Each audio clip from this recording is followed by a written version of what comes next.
This One Up podcast is brought to you by the Doritos Brand Unlock Xbox Contest. Ready to go? We are ready. Okay. Oh no. Okay. Alright. Alright, don't worry, we'll take care of it. So, okay, Ryan's still sick.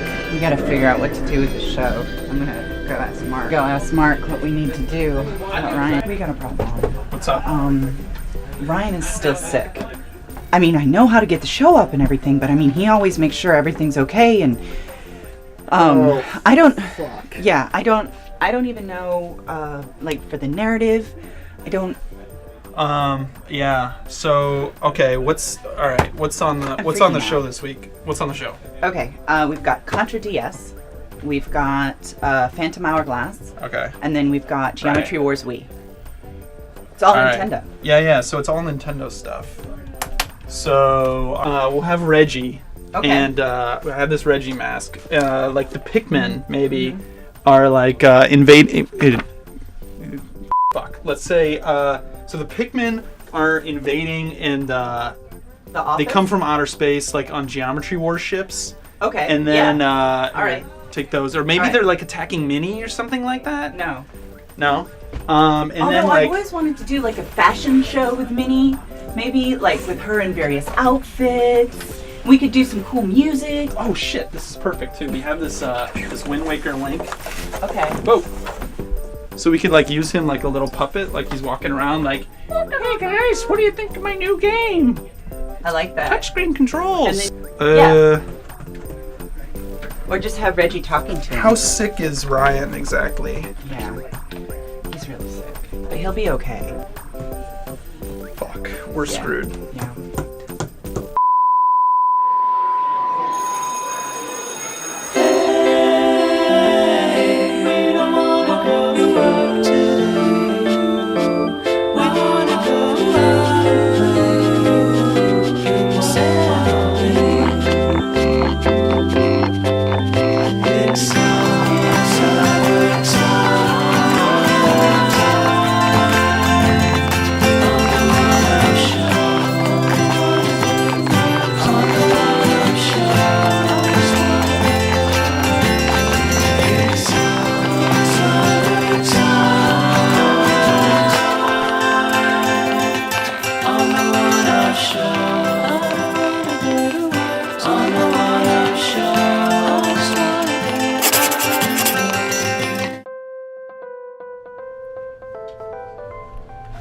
Mark, are you playing Twilight, or what the hell is it called? Phantom Hourglass?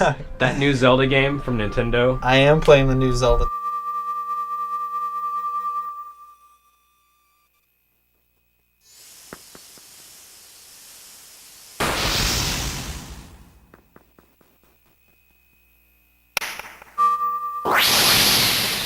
This game uses the DS completely. Like, not only...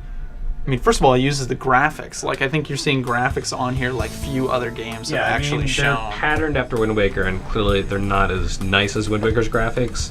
Like, Link's face is basically a football with a decal on it.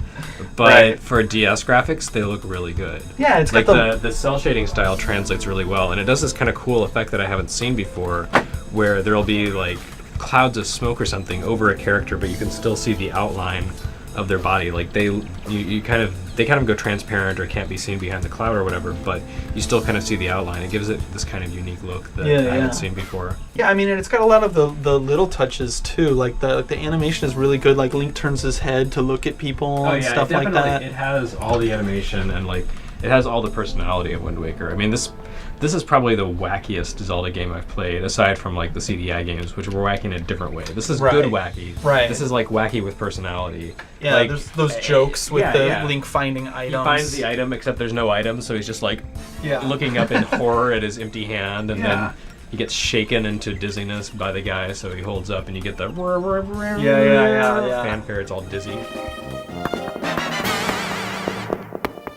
Yeah, it's kind of having fun with the little Zelda things, and the touchscreen controls. Like, so far I've been loving it. It took me a little while to get used to the roll. Is the one thing you That's kind of the one thing. You have to like make a quick stroke and then another quick stroke at the edge of the screen. Right. And it can be kind of tough sometimes when you need it in a pinch. But I haven't really needed it in a pinch yet. So far I've just been loving, like, you just point to where you want to go, move it to the edge of the screen to go faster, tap on something to attack it, circle for the spin attack, but the best part is the fucking boomerang.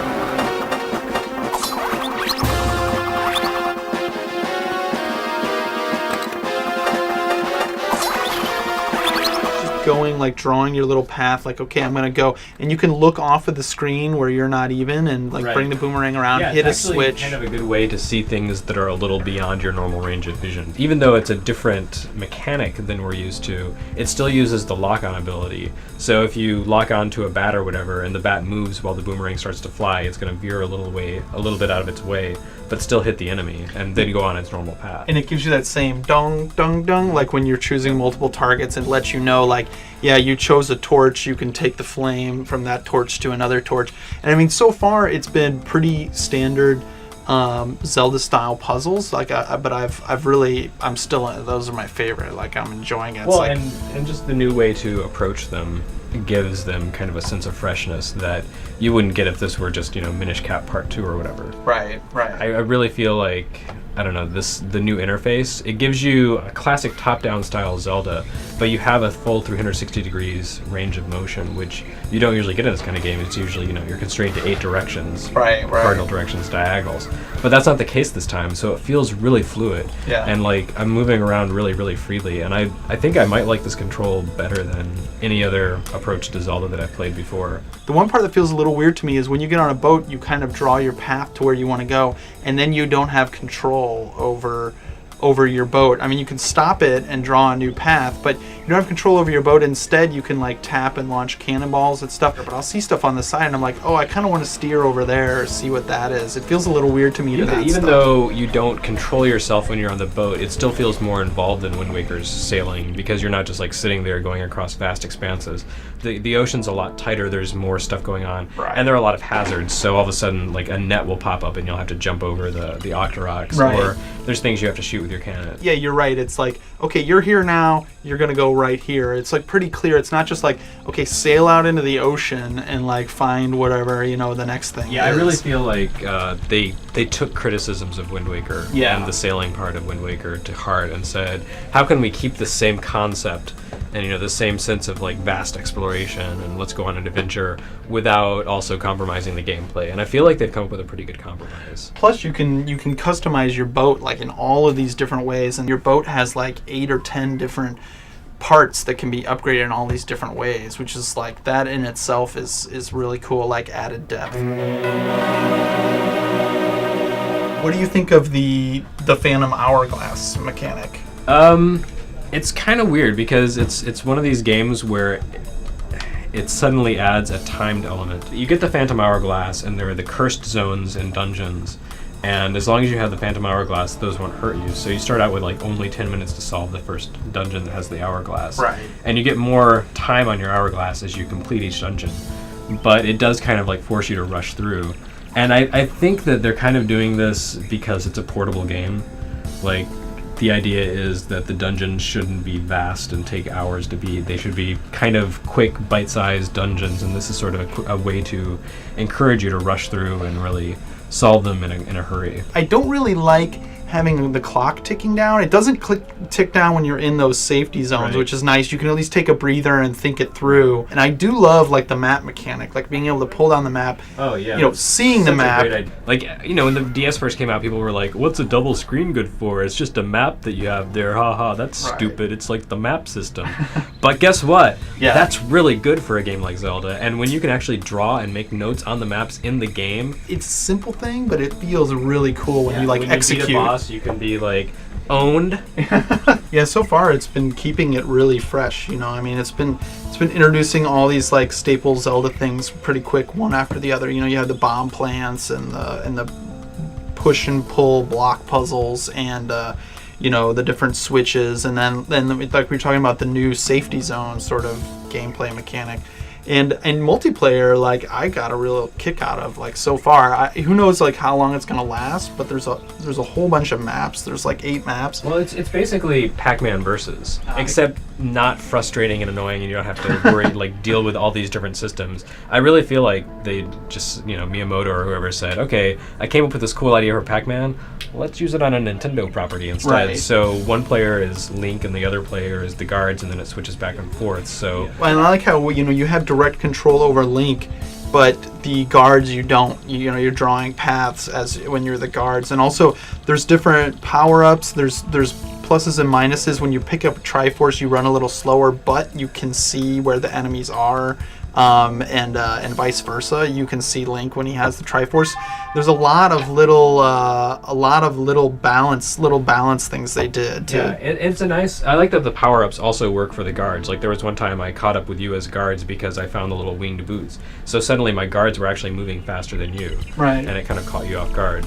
And little things like that are kind of a surprise, and they're cool, and they add a little bit of variety. I like the fact that the multiplayer is very much, it feels like it belongs in Phantom Hourglass. It's not just like they said, okay, let's just add on a Four Swords element to it. It's not Four Swords, it's something completely different, and it's a really cool take on something unique to this game, and it really fits in, so I think it's a nice idea.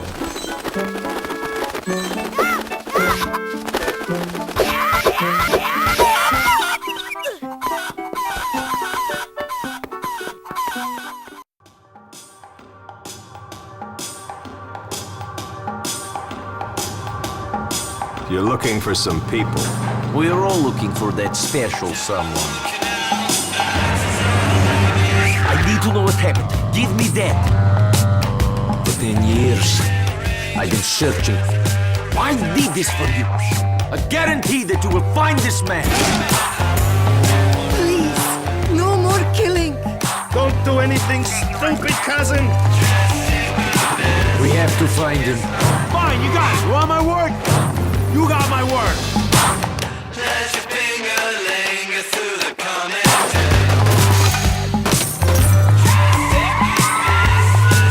I'm the one who survived. Get this done, and we'll talk.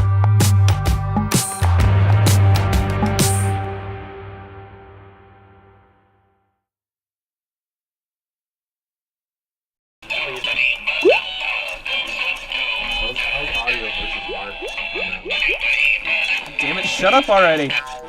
And that's where baby Pikmin come from. No, not without a dick you won't. So what do you guys want to do today?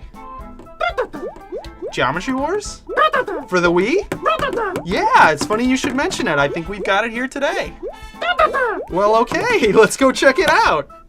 A capital idea, Mr. MacDonald. Ah. I am a British Pikmin. You can come too, Mr. Peepers. Come on, guys, let's go.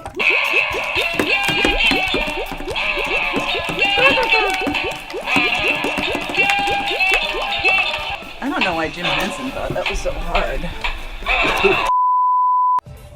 They start off talking about Geometry Wars Galaxies, how it comes from Geometry Wars. The same people are involved, not necessarily developing it, and it's a very simple game. Like Geometry Wars is a simple game, but actually, like, there's a lot to it. Like, I took all of these notes and ended up having all of these notes. Co-op play, the different options, the new enemies, your little drone, like the different modes, however many planets, like downloading DS. Like, there's actually a lot to talk about. An entire galaxy of new information. Galaxy of fun.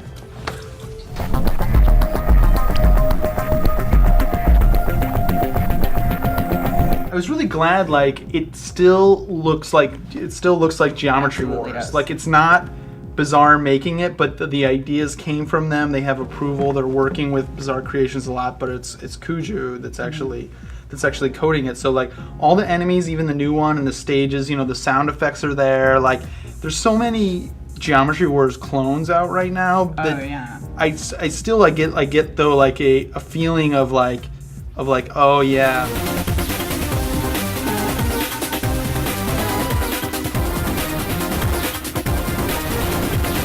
There's kind of these different archetypes, like different styles. They showed us only 3 of those.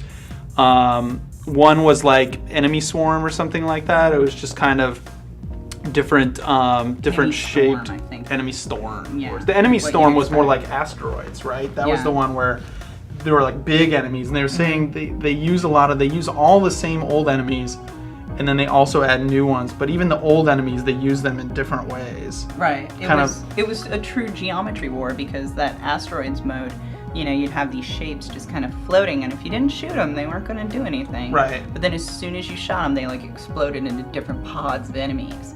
And there's So- even like asteroids. There's like a UFO that flies Right. by for extra Right. bonus and then points. they had these new ones, these mutators that would come in, and they look all like a freaking out star, Yeah. like a scribble star, and then they touch other bad guys. They appear in like groups, he said, and they touch other bad guys and turn them into these little biohazard symbols. And they mutated things. And then they had generators that looked like gravity wells, except just like spit out They're just enemies spitting and things, stuff and like when that. they're red, they're spitting out enemies. You can't kill them. Yeah. But then they turn blue and you kill them. And then the gravity well one. The gravity well one, where they also called the washing machine.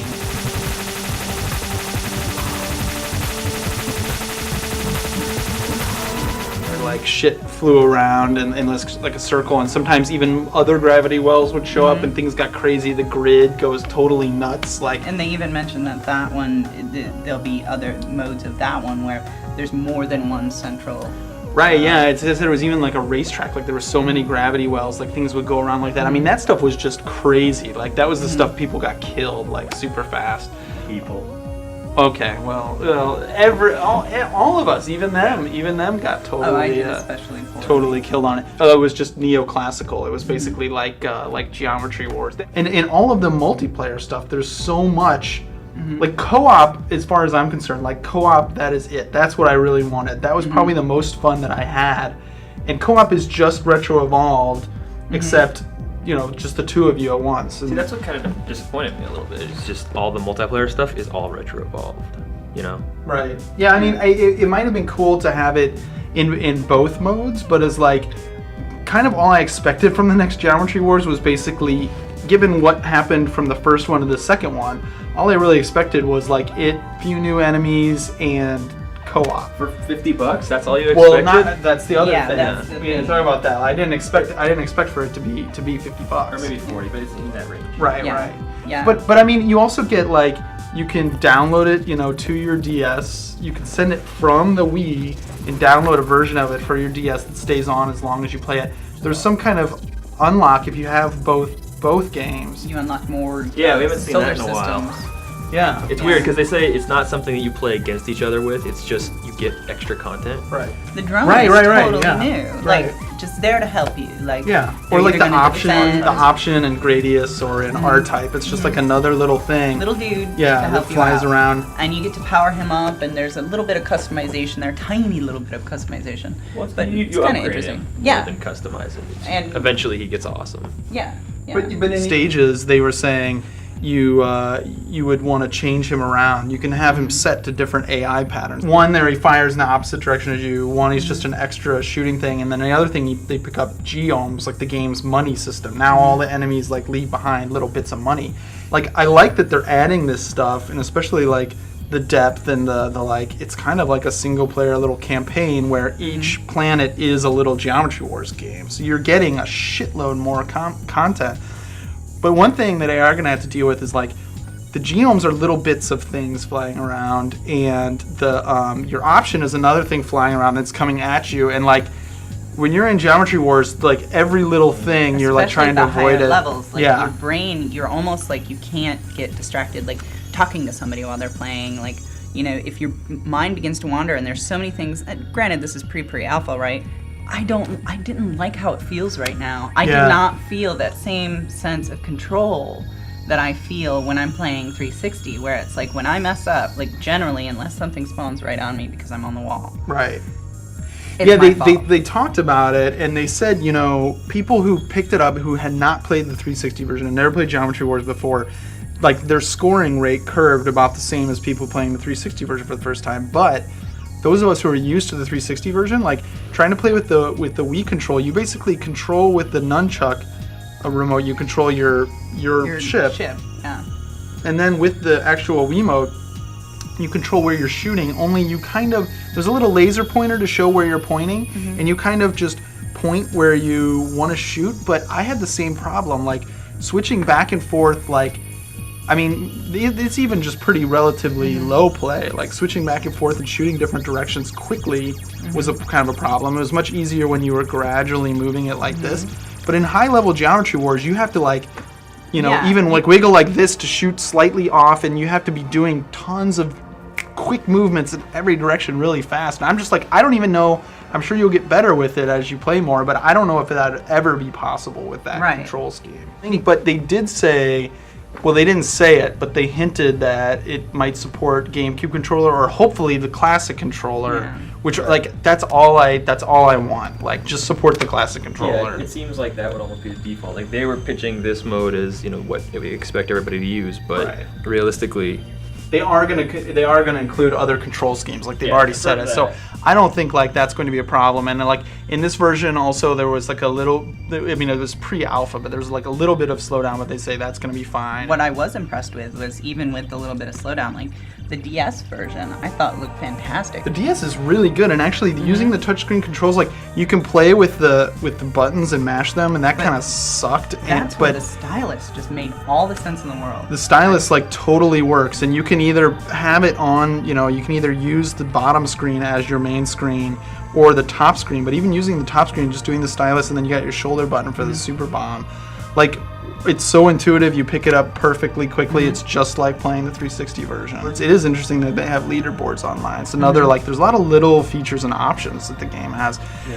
It sucks that there aren't any online modes, but it's just too much. It's just impossible, apparently. But you can play, like, local with the DS wirelessly, which is cool. And like they said, it was like a small miracle that they were able to get that working. On Wi-Fi, on DS is a minor miracle. So is that why that you don't do it as technical? Because, okay, so Geometry Wars is a very fast action, very frame rate, very intensive game. Any loss causes problems. Right. So if you add the internet to that, you're going to have not a very good game.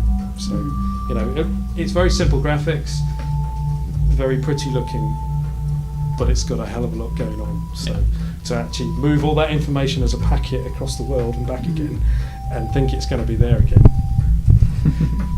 that's quite tough. Yeah. That's why I say the DS is a minor miracle, but it does what it does. So. But like, that's something I didn't expect. And you know, you can share off of a DS with a friend who doesn't have the cartridge. You can have. I think the concept of having Retro Evolved as like a shareable game is the perfect like aspect of this. I think we really have to wait to see the final product and see what exactly the final price point is before we judge. But I agree, like, you've just been brought up thinking of Geometry Wars as this extra little game and a racing game or a downloadable game. Thinking of it as a full price thing, I'm not used to thinking of it that way. But that said, like, I'm basically, being a Geometry Wars fan, I'm ready to buy it. I mean, maybe this is the wrong attitude to have. I'm ready to buy it at a full price, and I know already, like, I have to buy the Wii and the DS. They're gonna come out on the same day this fall, and I'm already like, okay, but I'm kind of sold. About Black Viper being the villain here, because we've already beaten him. I don't Operation like Red C. Viper, Black Viper. It's all just based on Red Falcon. Black it's all Viper. just like aliens fan fiction, dude. Who cares about the plot of Contra? You're shooting things. You're shooting aliens. Like, the plot is inconsequential. Like, I mean, you guys talking about Contra? We We're are. talking you're about like the very important. you're the story Contra elements of nerd. Contra. Dude. Yes. The original Contra nerd. Yeah. So what are we talking about? Contra 4, dude. It's a DS.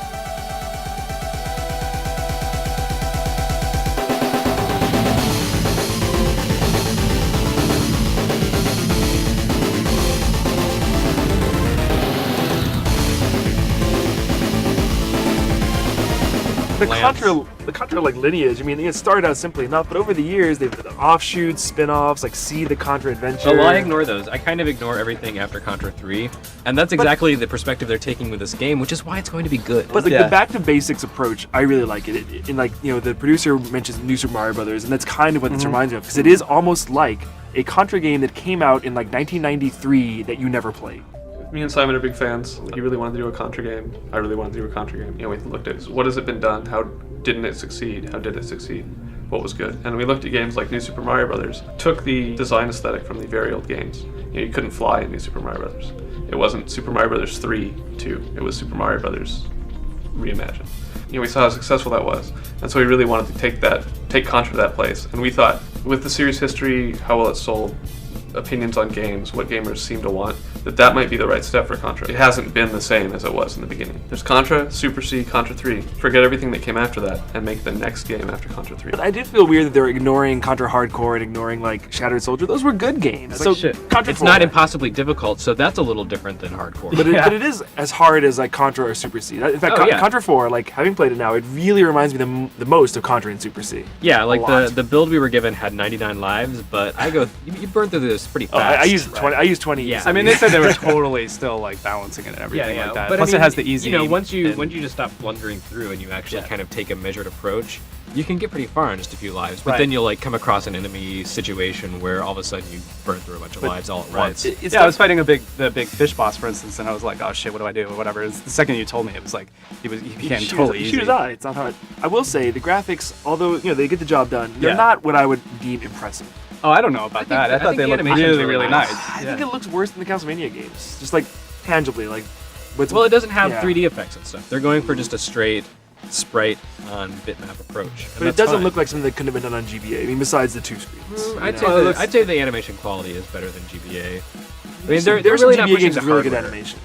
They're not pushing the hardware, but I'm okay with that. I'm okay with it. It plays fine. The really important thing is the gameplay, and I feel like the Contra series has lost its way in part because they've tried to say, well, we need to bring this up to modern standards. We need to add 3D. We need to add like super shiny graphics. This strips everything down to like a Super NES level of polish, and that's fine because it has really solid gameplay. Like it plays like a cross between Super C and Contra 3, and that's awesome. There's also a lot more platforming and stuff like that, especially because of the 2 screens. I'm really happy the verticality is back because that Shattered Soldier had none. Like it was a flat plane. The series really lost my interest once it stopped being something that you just could run through and enjoy. When it had to be like memorizing all the little set piece, all the little events, that just wasn't as fun to me.